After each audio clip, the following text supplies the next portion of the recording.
Tonight, smoke and chaos filling the hallways of Nasser Hospital, the largest medical facility still functioning in Gaza, as Israeli troops mounted a raid in search of Hamas operatives.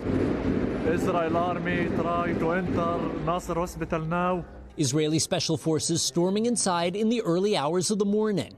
Terrified staff navigating the wards by the light of cell phones, trying to get patients to safety. In this section, part of the ceiling collapsed from what witnesses say was a direct Israeli strike. We are attacked by Israeli army at the hospital. This is Dr. Mohammed Harara, who works in the emergency room.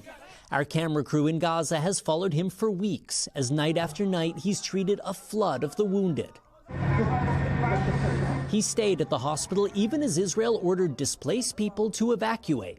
This morning, he finally left. But hours later, we got in touch with him again. He was back at work in another overwhelmed ER, this time in the city of Rafah. We operate against Hamas terrorists wherever they are hiding.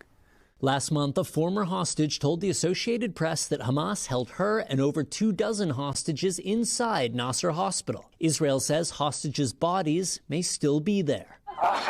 While in Tel Aviv, fury over Prime Minister Benjamin Netanyahu's decision to pull out of hostage talks in Cairo. Netanyahu called Hamas's demands delusional.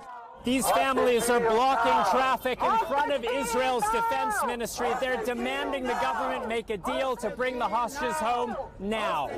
Gil Dickman's cousin is among the 134 hostages. They must be a part of this negotiation because we have no time. We have to get all the hostages back right now. And President Biden spoke to Israel's prime minister for 40 minutes tonight, their first conversation since Israel backed out of hostage negotiations. Lester? Thanks for watching. Stay updated about breaking news and top stories on the NBC News app or follow us on social media.